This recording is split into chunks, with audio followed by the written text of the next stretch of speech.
വടകര കാഫിർ screenshot case പ്രതി Jithin ഭാസ്കറിന്റെ phone reset ചെയ്തെന്ന് കണ്ടെത്തൽ.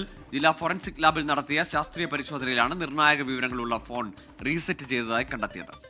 ഫോണിലെ വിവരങ്ങൾ മായ്ച്ച് റീസെറ്റ് ചെയ്തതായി ചോദ്യം ചെയ്യലിൽ ജിതിൻ ഭാസ്കർ സമ്മതിച്ചിട്ടുണ്ട്. വർഷ ഗിരീഷ് കോഴിക്കോട് നിന്ന് വിവരങ്ങൾ നൽകാൻ അയച്ചിരുന്നുണ്ട്. വർഷ, ഗുഡ് മോർണിംഗ്. നമുക്കറിയാം ഈ ഒരു സംഭവവുമായി ബന്ധപ്പെട്ട് ഏറ്റവും പ്രധാനമെന്ന് പറയുന്നത് ഈ ഫോൺ തന്നെയാണ്. ഇതിപ്പോൾ വിദഗ്ധ പരിശോധനയ്ക്കൊക്കെ വിധേയമാക്കിയിരിക്കുകയാണല്ലോ. എന്ത് നിഗമനത്തിലേക്കാണ് പോലീസ് എത്തിച്ചേർന്നിരിക്കുന്നത്?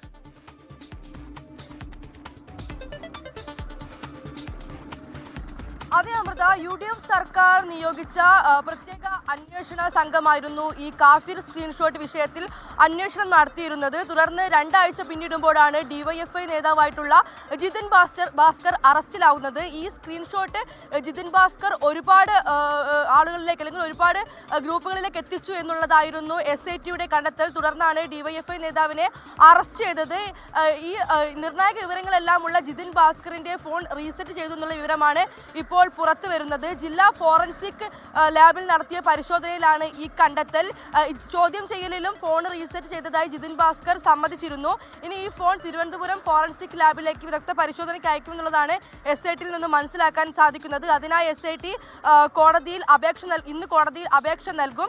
അതോടൊപ്പം തന്നെ ജിതിൻ ഭാസ്കറിന്റെ കസ്റ്റഡി കാലാവധിയും ഇന്ന് കഴിയുകയാണ്. SITയുടെ ഏറ്റവും പ്രധാനപ്പെട്ട കാര്യമെന്ന് പറയുന്നത് ജിതിൻ ഭാസ്കറിനെ ചോദ്യം ചെയ്യുന്നതിലൂടെ കൂടുതൽ കാര്യങ്ങൾ, അതായത് ഈ SITയെ സംബന്ധിച്ച് ഇതിൽ ഉറവിടം കണ്ടെത്തുക എന്നുള്ളത് ഏറ്റവും പ്രധാനപ്പെട്ട കാര്യം. ജിതിൻ ഭാസ്കറിനെ ചോദ്യം ചെയ്യുന്നതിലൂടെയും ജിതിൻ ഭാസ്കറിന്റെ ഫോൺ ഉൾപ്പെടെ പരിശോധിക്കുന്നതിലൂടെയും നിർണായക വിവരങ്ങൾ കണ്ടെത്താൻ കഴിയുമെന്ന പ്രതീക്ഷയിലായിരുന്നു SIT ഉണ്ടായിരുന്നത്.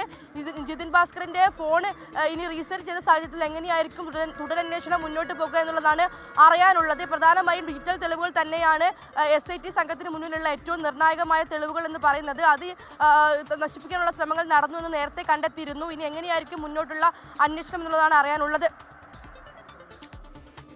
വർഷ ഗിരീഷാണ് വിവരങ്ങൾ നൽകിയത് കോഴിക്കോട് നിന്ന്. ഏതായാലും ആ കേസുമായി ബന്ധപ്പെട്ട് നിർണായകമായ വിവരമാണ് ഇപ്പോൾ ലഭിക്കുന്നത്. ഇപ്പോൾ റിമാൻഡിൽ ഉള്ള ജിതിൻ ഭാസ്കറിന്റെ, പോലീസ് കസ്റ്റഡിയിലുള്ള ജിതിൻ ഭാസ്കറിന്റെ ഫോണിലെ വിവരങ്ങൾ അല്ലെങ്കിൽ അതിലെ രേഖകൾ മായ്ച്ച് റീസെറ്റ് ചെയ്തു എന്നതാണ്. ഈ ഫോൺ തന്നെയാണ് ഉറവിടം എന്നതാണ് ഇനി അന്വേഷിക്കേണ്ടത്. കാഫിർ സ്ക്രീൻഷോട്ടിന്റെ ഉറവിടം എവിടെ എന്നതാണ് ഇപ്പോഴും അന്വേഷണ സംഘത്തിന് മുന്നിലുള്ള ചോദ്യം.